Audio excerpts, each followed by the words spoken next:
Chloe, this time it's a really bizarre story I heard in Korea about something a man in his early 20s experienced at a motel with his girlfriend. The main character, Su-woon, had a girlfriend with a really strict curfew, like Cinderella. So to hang out comfortably without worrying about other people, they'd often rent a cheap, slightly old motel room in their neighborhood. It was one day in February 2019. Like they always did, the two of them bought some beers and snacks from a convenience store and checked into their usual motel. As they started drinking in the afternoon, they got drowsy, so Su-woon suggested they take a little nap. Just in case his girlfriend missed her curfew, Su-woon meticulously set an alarm, as he always did.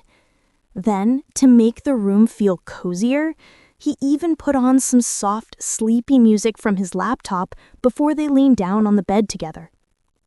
He wasn't sure how long he'd slept, but Su-woon suddenly woke up. The room had grown dark, and he couldn't feel the warmth of his girlfriend next to him. He patted the empty space, but only felt the cold sheet. Oh, she must have left early to make her curfew so she wouldn't have to wake me up, he thought, not making a big deal of it.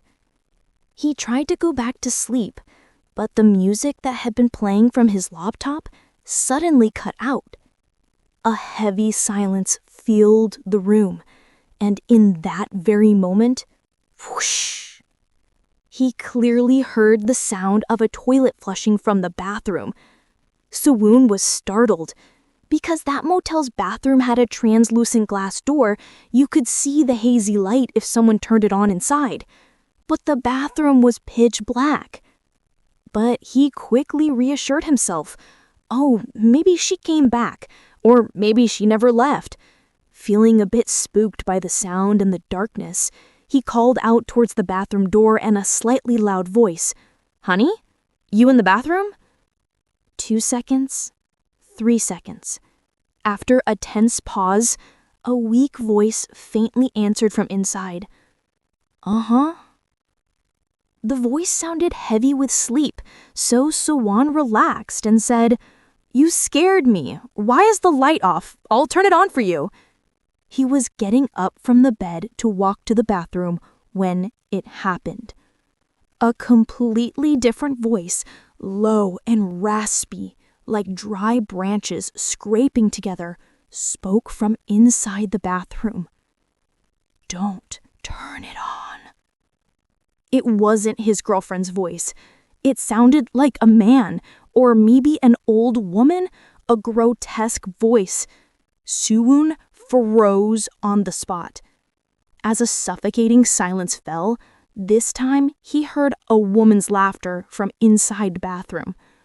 Not a normal laugh, but a high-pitched, manic cackle that seemed both mocking and insane, and it was coming from complete darkness. In a trembling voice, Su-woon managed to call out again, "Honey?" Instead of an answer, a black silhouette slowly appeared through the translucent glass door. It was a woman with long, shoulder-length hair. But Chloe, his girlfriend, had a short bob that barely touched her ears.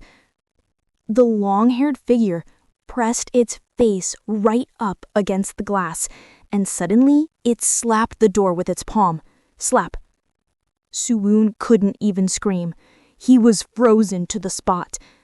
Then the figure, as if it were having a seizure, began to slap the glass frantically, over and over. Slap, slap, slap, slap. Then, not like someone walking away, but like a film being rewound, it slid backward and vanished. Su-woon finally snapped out of it, screamed and scrambled to get his clothes on and run out of the room. He collapsed in the hallway, gasping for breath, and checked his phone with trembling hands. The time was 1 a.m. But there was another notification on his screen.